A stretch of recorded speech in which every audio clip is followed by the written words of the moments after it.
Train তো চালু হয়ে গেছে, তার স্পিডে চলছে, স্পিড নিয়ে নিয়েছে। আর আমরা মোটামুটি চান করে সামনে নিচের হোটেলে আমরা ভাত খেয়ে উঠেছি। এবার একটু মিষ্টি নিয়ে এসেছি।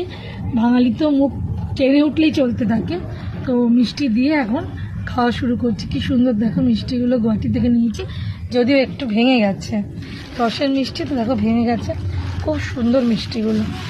এই মিষ্টি দিয়ে এখন আমাদের খাওয়া শুরু হবে, তারপর তো ABCD সবই চলবে। খুবই সুন্দর মিষ্টিগুলো। একটা দাম 20 টাকা। এবার আমার খেয়ে রিভিউ দেওয়া পালা, আমি খেয়ে বলছি কেমন হচ্ছে।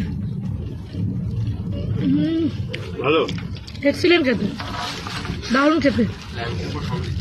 ল্যাংচার ওপর মানে তলারটা না ল্যাংচা, আর ওপরে না ওপরে খুব সুন্দর সন্দেশে করতে, তলাটা ল্যাংচা, দারুণ খেতে। আমি খুব মিষ্টি ভালোবাসি গো। বিয়ে বাড়িতে যায় তো অনেকে মিষ্টি খায় না, মোটা হয়ে যাবে বলে মিষ্টি খায় না। আমি এসব ভাবিই না, আমি জাস্ট মানে মিষ্টি খাবো মানে মিষ্টি খাবো, তাই আমি এসব মেনটেন করি না।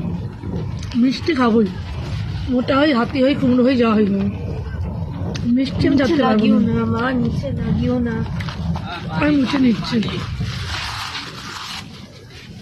মিষ্টি একটু চাই বলে বাঙালির, বাঙালির সেই একদম দার্জিলিং টি। এখন হবে টি টাইম। সবাই একটু করে গরম গরম চা খেয়ে নাও। আসাম টিকে বলছে দার্জিলিং টি। না, আসাম থেকেই নিয়েছি, কিন্তু ওটা ফ্লেভার টি, দোকানে যা বলে দিয়েছে। আমি তো আমার কথা বলছি না, আমি এটা দোকানদারের কথাটা বলছি। আসামে কি শুধু আসামের চা পাওয়া যায়? দারুণ গন্ধ বেরিয়েছে গো। খেয়ে দেখো তো কেমন হয়েছে। এই তো চলে আয়, গরম খেতে পারি না। বন্ধুগণ চা, চায়ের সাথে বাদাম বার করি, না চায়ের সাথে বাদাম বার করি।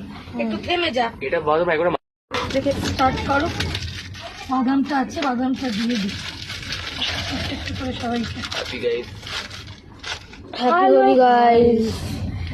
আজকে সবাই ওই খেলছে, হোলি খেলছে।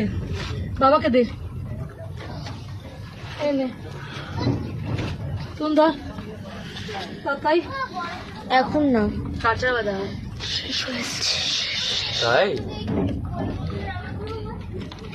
তো বন্ধুরা হয়ে গেল আমাদের ট্রেন জার্নি।